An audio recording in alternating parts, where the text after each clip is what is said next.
उससे 10 दिन पहले रात को मुझे पेट में बहुत पेन हुआ। मुझे लगा भाई ये तो पक्का लेबर है, पक्का लेबर है। लेकिन सोचो सब कुछ जानने के बाद भी मेरे साथ हुआ और ऐसा हुआ। वाटर ब्रेक हो भी गया तो मुझे कैसे पता चलेगा।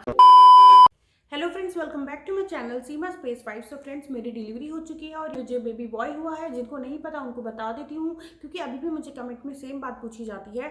सो फ्रेंड्स, मैंने कई सारी वीडियो भी डाल दी है, वीडियो अपनी डिलीवरी और अपना जापा पीरियड होने के बाद, जिसमें मैंने बहुत सारी इन्फॉर्मेशन शेयर करी है। मैंने अपनी बेबी बॉय सिम्टम्स की 2-3 वीडियो बना के डाल दी है। सो इसके अलावा एक इंसिडेंट समझे आपके, वो मेरे साथ हुआ तो मुझे लगा मुझे आपके साथ शेयर करना चाहिए। एक फेक लेबर की छोटी सी स्टोरी है जो मुझे लास्ट में फील हुई थी, जिसने मेरी पूरी रात खराब कर दी थी। मैं बहुत परेशान रही थी और किस असमंजस में मैं थी वो मैं आपके साथ शेयर करना चाहती हूँ। क्योंकि जब हम कितने भी वीडियोस देख लें, कितने भी लोगों से जान लें, लेकिन जब हमारी डिलीवरी के दिन पास आने लग जाते हैं ना, तो कितना भी एक्सपीरियंस आदमी क्यों ना हो, वो घबरा ही जाता है और समझ नहीं आता कि क्या करना है, कैसे करना है, शुरुआत कैसे होगी, क्या क्या चीज़ें होंगी। तो मैंने सोचा मैं अपना इंसिडेंट आप लोगों के साथ शेयर करूँ जिससे आपको कुछ हेल्प मिले। तो मेरा बेबी हुआ था मुझे 14 जनवरी को। वो था मेरा 39 वीक और उसके भी 2-3 दिन हो चुके थे। तो 39 वीक में मेरा बेबी डिलीवर हुआ। लेकिन स्टोरी कुछ ऐसी है कि उससे 10 दिन पहले यानी कि 7 तारीख को मुझे रात को पेट में दर्द हुआ और काफ़ी ज़्यादा दर्द हुआ। क्योंकि डॉक्टर्स बताते हैं कि जो डिलीवरी करवानी सेफ होती है वो 38 वीक्स के बाद सेफ होती है, उसके पहले प्री मेच्योर भी कंसिडर होती है। सो मेरा 38 वीक ही चल रहा था, स्टार्टिंग हुई थी और 7 जनवरी को मुझे रात को लिवर पेन स्टार्ट हुआ। या आप समझे कि मुझे एक फेक पेन स्टार्ट हुआ। स्टार्टिंग में मुझे लगा कि लेबर है। अब सर्दियों के दिन घर में मैं, मेरे हस्बैंड, मेरी बेटी, चाहे मेरी सेकंड प्रेगनेंसी क्यों ना हो, स्टार्टिंग में लगता है कि सब हैंडल हो जाएगा। लेकिन जैसे जैसे दिन पास आ जाते हैं तो घबराहट होती ही है। और रात को ऐसा हुआ कि 10:30 के बाद हम लोग वाइंड अप करके अपना सोने वगैरह लगे और रात को 11 साढ़े 11 से ना मुझे लाइट लाइट पेट में पेन फील होना शुरू हुआ। और ये पेन ऐसा नहीं था कि उसी रात फील हुआ था, उसके 1-2 दिन पहले से भी मुझे हल्का हल्का पेट में पेन था। और क्यों आपकी बेशक से कोई सी भी डिलीवरी हो, मुझे तो ऐसा लगता है, पर उस समय पे आपको नहीं एकदम से समझ में आता, ठीक है। या आप ये समझो कि आपको पता भी होता है कि ये नॉर्मल पेन है, लेकिन ज़्यादा लाइटली तो आप नहीं ले सकते क्योंकि अगर पेन बढ़ गया तो मुझे लगा कि मुझे हल्का हल्का पेन फील होने लगा था 2-3 दिन पहले से ही। और जैसे कि मैंने अपनी वीडियोस में बताया है, 8वें महीने के एंड से या मिड से मुझे ना बहुत ज़्यादा भारीपन महसूस होना शुरू हो गया था। और ऐसा लग रहा था कि पता नहीं नोवा खींचेगा कि नहीं खींचेगा, क्योंकि ऐसा लगता था कि अभी डिलीवरी हो जाएगी। मेरे प्राइवेट पार्ट के ऊपर जो वो पेल्विक प्रेशर इतना ज़्यादा था ना कि मतलब चाल तो एकदम से बदल ही गई थी। पेट पे हाथ रख के होल्ड करके चलना पड़ता था। किसी के सामने जाने आने के लायक भी नहीं हम बचे थे। बस ज़्यादातर मैं घर में ही रहती थी क्योंकि ना आप ठीक से चल पाओ तो अजीब लगता था। और कहाँ मैं एकदम इतनी एक्टिव थी और कहाँ मैं बस वो दिन काट रही थी कि निकल जाए, क्योंकि मैं नहीं चाहती थी कोई भी तरह का कॉम्प्लिकेशन हो जाए या डिलीवरी मुझे जल्दी करवानी पड़ जाए। तो ऐसा हुआ कि 38 वीक तो हो गए थे, मतलब डिलीवरी तो सेफ थी, लेकिन मेरी डॉक्टर 7 तारीख से 10 तारीख के लिए थी नहीं अवेलेबल और मैं नहीं चाहती थी पीछे से मैं किसी से भी डिलीवरी करवा लूँ। तो ऐसा हुआ कि शायद वो मेरा दिमाग का था या क्या था, हुआ ही एक्चुअल में ऐसा कि 7 तारीख को ही शाम को मुझे रात को 11 बजे से ना पेन होने शुरू हुए। कभी इधर पेन हो, कभी नीचे हो, कभी अलग अलग जगह पे पेन सा फील होना, होए फिर बंद हो जाए, होए फिर बंद हो जाए। तो वो मैंने स्टार्टिंग में इग्नोर किया। मैंने कहा जैसे पिछले 2-3 दिन से पेन हो रहे हैं वैसे ही पेन हुआ होगा। मैंने अपने हस्बैंड से नॉर्मल इधर उधर की बात करी, हम सो रहे थे। तो उसके बाद से मैं नोटिस कर रही हूँ हस्बैंड सो गए, बेटी सो गई, मैं नोटिस कर रही हूँ 12 बज गए, 12:30 बज गए, 1 बज गया, पेन नहीं कम हो रहे हैं, पेन बढ़ने लग गए। कैन यू बिलीव के डिलीवरी वो लेबर पेन नहीं था, लेकिन बिल्कुल लेबर पेन जैसे ही थे। जैसे कहते हैं लेबर पेन में ना पीरियड्स वाले पेन आते हैं, जो पीरियड्स का पेन होता है, पर वो इंटेंस लेवल पे होता है, हाई लेवल पे होता है।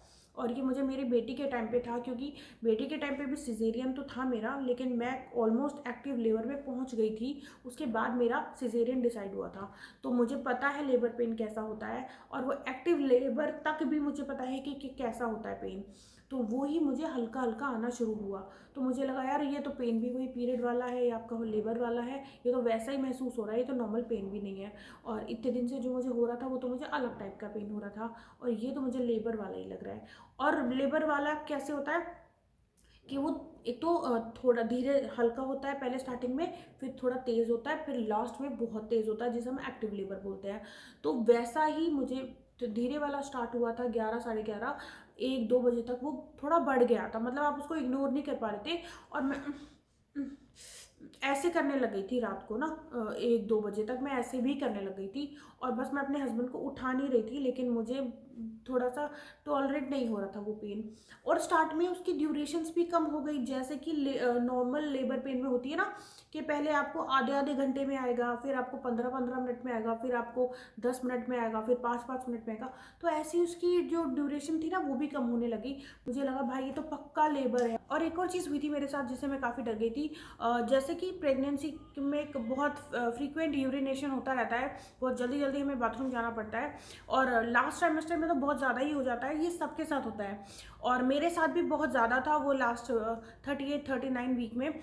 मैं हर 15 मिनट में मैं जा रही थी या 20 मिनट में मैं जा रही थी। लेकिन उस रात ऐसा हुआ कि मुझे फेक लेबर पेन्स तो हो ही रहे हैं, साथ में मुझे और ज़्यादा कंफ्यूज करने के लिए या जो भी था, मेरी जो यूरिन की फ्रीक्वेंसी थी वो इतनी ज़्यादा शॉर्ट हो गई थी, मतलब उसके पहले वाले और उसके बाद वाले दिनों से बस उसी रात ऐसा हुआ था कि मैं हर 5 मिनट में टॉयलेट जा रही थी। और यूरिन के लिए भी मैं ऐसे नहीं जा रही थी कि बस बार बार जा रही हूँ तो थोड़ा बहुत होगा, जितनी बार भी मैं जा रही हूँ बहुत ज़्यादा यूरिन भी हो रहा था और मुझे यकीन नहीं आ रहा था कि हर 5 मिनट में इतना यूरिन आ कहाँ से रहा है, मुझे खुद समझ में नहीं आ रहा था।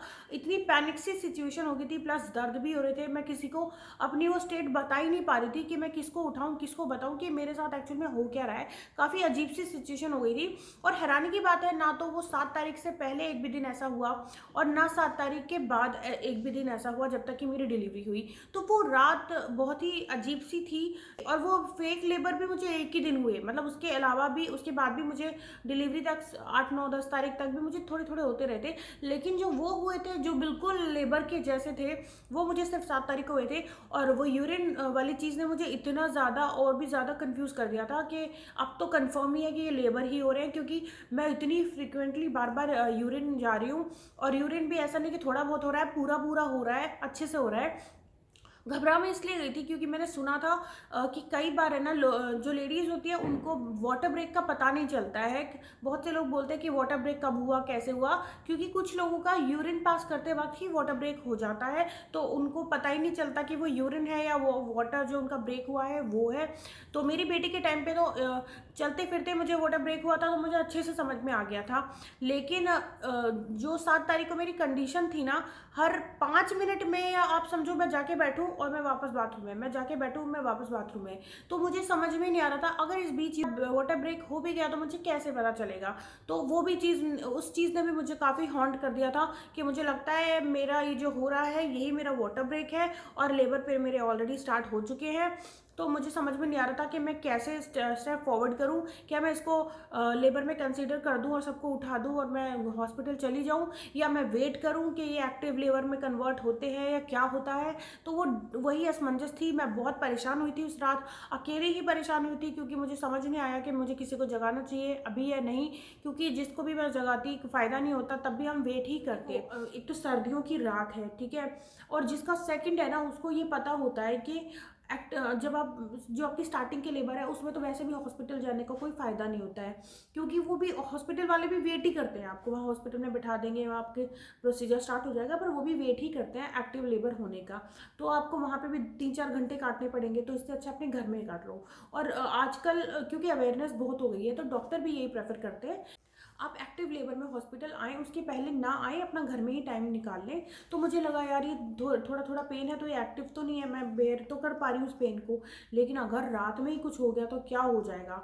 अब घर में मेरे ना तो इन लॉज हैं ना मेरे घर वाले हैं, मेरे साइड के कोई भी नहीं है, हम ही हमारी, मैं, मेरे हस्बैंड, मेरी बेटी हैं। और मैं सोच रही हूँ उनको जगाऊँ या ना जगाऊँ, क्या करूँ, क्योंकि एक तो दर्द हो रहा है और वो बढ़ भी रहा है धीरे धीरे, बिल्कुल लेबर वाली सिचुएशन क्रिएट हो गई है मेरे लिए। 3-4 बजे तो ऐसा हो गया कि मैं ऑलमोस्ट चीख नहीं मार रही हूँ, पर मुझे हो रहा है वो बहुत तेज़ तेज़, मैं बस चीख नहीं रही हूँ, बाकी मुझे पेन हो रहा है और उसकी ड्यूरेशन भी बहुत शॉर्ट हो गई। और मैं क्या करूँ, हस्बैंड को उठाऊँ तो क्या करूँ, मुझे कुछ समझ में नहीं आ रहा, मेरा डॉक्टर भी अवेलेबल नहीं है। तो और ऊपर से दिमाग में भी आपका इतना, आप अकेले हो, अकेले ही आपको पता है आपको हॉस्पिटल भी जाना पड़ेगा अभी तो इतना पैनिक सी स्टेट हो गई मेरे साथ, मुझे समझ में नहीं आया क्या करूँ क्या करूँ। तो बस मेरा फाइनल था कि अब तो ये लगा लो कि शायद मैं लेबर की सेकंड स्टेज में तो आ ही चुकी हूँ शायद, अब तो हो ही जाएगा। अब मैं भगवान से प्रे करी थी, भगवान ठीक है मैं कर लूँगी, अगर अभी भी हुआ तो मैं मैनेज कर लूँगी, बस कैसे ही दिन निकल जाए, 5-6 बज जाएँ उसके बाद मैं कर लूँगी। क्योंकि चाहे सर्दी हो चाहे गर्मी हो, आपको भी पता है मोस्टली इंडिया का तो यही है कि रात को अगर हॉस्पिटल्स में जाओ तो स्टाफ तो आपको आधा ही मिलेगा, ठीक है। अब सबकी अवेलेबिलिटी भी नहीं मिलती है और बुलाना पड़ता है, फिर उतनी अच्छे से काम नहीं हो पाता जितना दिन में हो जाता है। रात में इंसान ज़्यादा घबरा जाता है। तो मैं दुआ करी थी कि भगवान प्लीज़ अभी जैसे भी हो जाए, बस 6-7 बज जाए, दिन सा निकल जाए, तब मैं जाके करा लूँगी जो भी कराना है, अभी कुछ ना हो। शायद भगवान ने मेरी सुन ली और शायद वो फेक लेबर का यही प्रोसीजर था। मेरा 5 बजे के बाद से धीरे धीरे पेट में दर्द होना बंद हो गया और मुझे नहीं पता मैं कब सो भी गई। अगले दिन जब मैं उठी तो मैंने महसूस किया कि रात को पूरी रात मेरे साथ ये हुआ है और मैं किसी को एक्सप्लेन भी तो क्या करूं, क्या बताऊं कि रात भर क्या हुआ है मेरे साथ। मैं कितने ज़्यादा, मेरे दिमाग में क्या क्या चीज़ें आ गई थी कि अभी उनको उठा लूँ, ये कर लूँ, क्या करूँ, डॉक्टर को फ़ोन मिलाऊँ, मैसेज करके पूछूँ। मैं घूम रही हूँ, परेशान हो रही हूँ, हस्बैंड को नहीं उठा पा रही, उठाऊंगी तो क्या करूँगी। वो भी मेरे साथ बोलेंगे कि बता क्या करना है। उनको तो मैं जैसे भी बोल दूँगी वो ऐसा कर लेंगे, जाने को बोलूँगी तो चल भी लेंगे, लेकिन फ़ायदा भी तो नहीं है ना, वो भी तो लेबर एक्टिव होगा तभी जाने में फ़ायदा है। तो मुझे समझ में नहीं आया, मैं बस होल्ड करती रही, अभी रुक जाती हूँ, अभी रुक जाती हूँ। पर मैं लिटरली 3-4 बजे तो मैं रोने लग गई थी, मेरे को इतना पेन होना शुरू हो गया था। फिर अपने आप से वो रात को वो अपने आप से बंद हो गया, मैं सो गई। सुबह उठी तो मुझे रियलाइज़ हुआ कि सब ठीक है। अब वो रात कैसे गई मुझे नहीं पता, मैं सो गई और अगले दिन सब कुछ ठीक मिला। फिर मैंने अपने डॉक्टर से बात की तो मुझे पता चला कि वो फेक लेबर था, ऐसा होता है, हमें पैनिक नहीं होना। सो फ्रेंड्स, बेसिकली कहने का मतलब ये है कि मैं सारी चीज़ें मैं एक्स्ट्रा एडवांस बन के चल रही हूँ और सारी चीज़ें पढ़ रही हूँ, देख रही हूँ, समझ रही हूँ, लोगों से पूछ रही हूँ, हर चीज़ के बारे में एक स्टेप फॉरवर्ड करके चल रही हूँ। मैंने फॉल्स लेबर के बारे में सुना था कि हाँ अगर ऐसा होता है तो हमें पैनिक नहीं होना, लेकिन सोचो सब कुछ जानने के बाद भी मेरे साथ हुआ और ऐसा हुआ कि जिसके बारे में मैंने सोचा भी नहीं था, मैंने इमेजिन भी नहीं किया था। और मैं इतनी ज़्यादा, मेरी हालत ख़राब हो गई थी, मैं डर गई थी बहुत ज़्यादा। सच बताऊँ तो मैं डर गई थी कि यार ये क्या हो गया, ये क्या है। उस समय कुछ समझ में नहीं आता। तो बेसिकली सब कुछ जानने के बाद भी फॉल्स लेबर की बात सुनने के बाद भी मेरी ऐसी हालत हो गई। तो बहुत सारी ऐसी लेडीज़ होती हैं जिनको नहीं पता होता है कि फॉल्स लेबर भी कुछ होता है। पहले से ही कुछ कुछ के घर वाले तो बता देते हैं कि लेबर से पहले भी आपको दर्द होना शुरू हो जाएगा, कुछ के तो कुछ भी नहीं पता होता है। तो जिनको कुछ भी नहीं पता होता है वो तो बहुत ही घबरा जाती है। तो मैं उनको बता दूं ऐसा भी होता है कि फॉल्स लेबर आता है। तो एक तो ये चीज़ है कि फॉल्स लेबर आता है तो आपको उससे घबराना नहीं है, ठीक है। और एक तो जो पहली बार माँ बनी होती है ना, उनको तो ऐसा लगता है थोड़ा सा पेन हुआ हॉस्पिटल चले जाओ। आप हॉस्पिटल जा सकते हो, लेकिन वहाँ पे ना आपको ही डिस्कम्फर्ट होगा, क्योंकि हॉस्पिटल जाओगे वो आपको एडमिट कर लेंगे और वो भी वेट ही करेंगे कि आपके जो लेबर है ना वो एक्टिव में जाए, तभी वो आपको डिलीवरी के लिए बोलेंगे। अनलेस कि आपको कोई कॉम्प्लिकेशन है, अगर आपको कोई कॉम्प्लिकेशन या कुछ और चीज़ हुई है साथ में तो आप तुरंत चले जाएं। अगर आपका सिचुएशन बिल्कुल नॉर्मल है और हल्के हल्के पेन आने शुरू हुए हैं ना, तो आप इंतज़ार करें घर में ही, क्योंकि वहाँ पे भी जाके आपको इंतज़ार ही करना है। इससे अच्छा आपके घर के कंफर्ट में आप इंतज़ार कर लें और जब आपके पेन 15-15 मिनट में आने शुरू हो जाए ना, तब आप हॉस्पिटल जाएं और अपना प्रोसीजर स्टार्ट कर लें, तब चीज़ें हो जाएंगी। लेकिन ये है सिर्फ उनके लिए जिनका लेबर स्टार्ट होता है, ठीक है। जिनका स्टार्टिंग में वाटर ब्रेक हो जाता है उनको तो पहले ही जाना है, क्योंकि वाटर ब्रेक जो होता है उसका मतलब ही होता है कि अब आपको लेबर का जाने का टाइम आ गया है। मेरी बेटी के टाइम पे मुझे लेबर पेन बाद में स्टार्ट हुआ था 1 घंटे बाद, और 1 घंटे पहले मुझे वाटर ब्रेक हुआ था। तो जैसे मुझे वाटर ब्रेक हुआ था हम तुरंत हॉस्पिटल चले गए थे। हालांकि उसके बाद भी हमें 5-6 घंटे वेट करना पड़ा था, लेकिन वाटर ब्रेक हो जाता है तो फिर तो आपको जाना ही पड़ता है। लेकिन नहीं हुआ है, आपका पहले लेबर स्टार्ट हो गया है, तो आप लेबर को थोड़ा एक्टिव हो जाने दें, थोड़ा मिड में आ जाने दें, तब आप जाएं। ये आपकी सहूलियत के लिए ही है, क्योंकि वहाँ पे भी आपको हॉस्पिटल में बैठ के इंतज़ार ही करना है और आपका जो रूम है वहाँ का चार्जेस वगैरह सब शुरू हो जाता है। तो उस हिसाब से मैं बता रही हूँ और मैंने आपको अपने फेक लेबर की स्टोरी बता दी है। आई होप इससे आपको हेल्प मिलेगी और आपका जो एक पैनिक स्टेट होती है ना, घबराहट होती है लास्ट कुछ वीक्स में आके, उसमें आपको थोड़ा सा रिलीफ मिलेगा। इसके अलावा मुझे हॉस्पिटल से रिलेटेड भी एक वीडियो बनानी है कि हॉस्पिटल में जब आप एडमिट होते हैं तो क्या क्या स्टेप्स होते हैं, कैसे कैसे होता है, क्योंकि वहाँ पे भी आपको पहले जाने में फ़ायदा है, रूम कैसे लेने में फ़ायदा है और मेडिसिन कैसे लेने में फ़ायदा है, क्योंकि हम तो बेड पे होते हैं, हमारे घर वाले हमारी टेक केयर में लगे होते हैं, और हॉस्पिटल्स में स्कैम्स भी होते हैं, एक्स्ट्रा दवाई वो आपकी डाल देते हैं, आपके नाम पे बिल चढ़ा देते हैं, पता नहीं कितनी तरह की चीज़ें आपको ऐड वगैरह करके दे देते हैं। तो कौन सी ऐसी चीज़ें हैं जिन पे आप ध्यान देंगे तो स्मार्टली चीज़ें हैंडल कर पाएंगे। जो मैंने महसूस किया अपनी बारी पे भी, सब कुछ ध्यान देते हुए भी चीज़ें हो जाती हैं, तो वो भी मैं आपके साथ बहुत जल्दी एक वीडियो बना के शेयर कर दूंगी। सो बेसिकली मेरा ये सब बताने का मकसद यही है, क्योंकि मैं सब कुछ जानते समझते हुए भी, हर चीज़ को एक स्टेप लेते हुए भी मैं अगर इतना पैनिक हो सकती हूँ, तो सोचो बहुत सारी ऐसी लेडीज़ हैं जिनकी डिलीवरी फर्स्ट टाइम होगी, वो कितना पैनिक हो सकती हैं। और ये वो वाली बातें हैं कि कोई कितना भी समझाए, जब वो लास्ट के दिन आते हैं तो इतनी बेचैनी होती है, और जो भी पढ़ा सुना होता है सब ब्लैंक आउट हो जाता है, घबराहट होती है, बहुत ज़्यादा होती है, चाहे आपकी फर्स्ट टाइम हो चाहे सेकंड टाइम हो। मुझे ऐसा लगता था मेरी सेकंड टाइम है, मैं आराम से करवा लूँगी, मुझे दिक्कत नहीं होगी, लेकिन मुझे ऐसा लगा कि फर्स्ट टाइम में तो हो जाता है, क्योंकि आपको पता ही नहीं होता कि हो क्या रहा है आपके साथ और आगे क्या होने वाला है, लेकिन सेकंड टाइम में आपको पता होता है स्टेप बाय स्टेप कि ये सारी चीज़ें होंगी, तो मुझे लगता है सेकंड टाइम में घबराहट थोड़ी ज़्यादा होती है।